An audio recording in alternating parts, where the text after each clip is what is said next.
हे मधुसूदन, मैं भी जानता हूं कि मैं क्षत्रिय हूं, युद्ध करना मेरा धर्म है।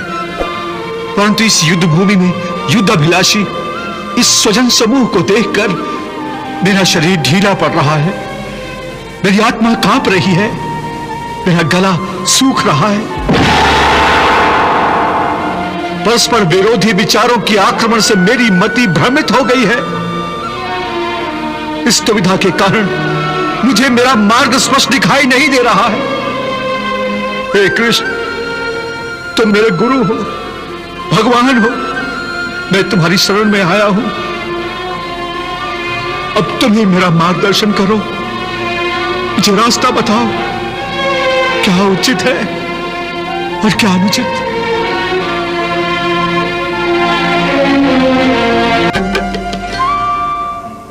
अशोच्यानन्व शोचस्त्वं प्रज्ञावादांश भाषसे गतासून गतासूंश्च नान सोच्यन्ति पंडिताः।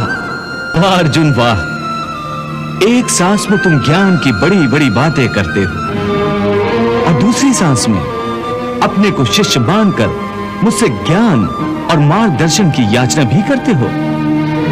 हे पार्थ, तुम्हारा ज्ञान अधूरा है और अधूरा ज्ञान दो धारी तलवार की भांति होता है, जो अधूरे ज्ञान देने वाले और लेने वाले दोनों को काटती है। इसलिए सबसे पहले तुम्हें इस घातक तलवार को छोड़ना होगा, ना कि अपने गांडीव को। परंतु तुम तो उल्टा ही काम कर रहे हो। तुम्हारे हाथ में अधूरे ज्ञान की तलवार है और तुमने अपना गांडीव नीचे छोड़ दिया है। हे केशव, मैं क्या करूं? मेरा मन और मस्तिष्क उस धर्म कांटे की भांति डोल रहा है, जिसके दोनों पलड़ों में बराबर बराबर मात्रा में ज्ञान और अज्ञान दोनों रखा हुआ है। इसी दोराहे पर खड़ा हुआ मैं आपकी शरण में आया हूं। मुझे एक गुरु की भांति रास्ता दिखाओ माधव, रास्ता दिखाओ। हे अर्जुन, तुम इस समय ना केवल इस युद्ध भूमि की मध्य रेखा पर खड़े हो, बल्कि तुम्हारी बुद्धि भी जीवन और मृत्यु की मध्य रेखा पर अटकी हुई है। इसलिए तुम अपने कर्तव्य और अपने धर्म से भाग रहे हो।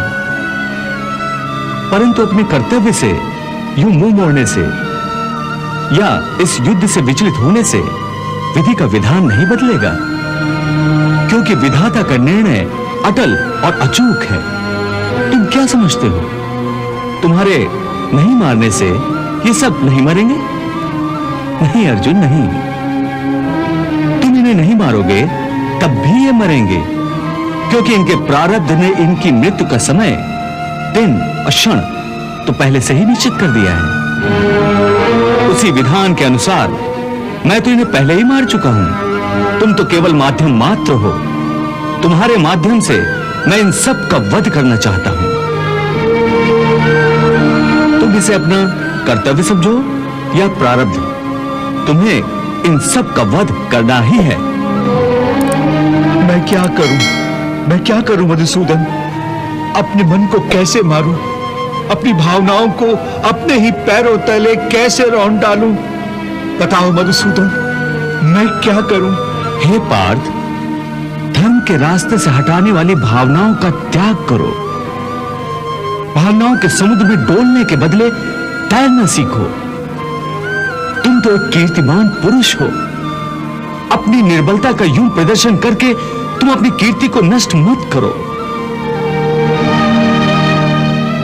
एक वीर पुरुष के लिए उसकी कीर्ति का नष्ट होना उसकी मृत्यु के समान है।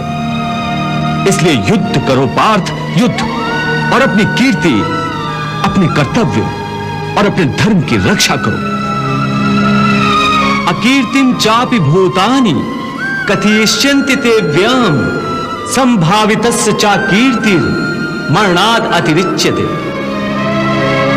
इस धर्म युद्ध में यदि तुम मारे भी गए तो तुम्हें वीर गति प्राप्त होगी। तुम मरकर भी अमर कहलाओगे। इसलिए युद्ध करो।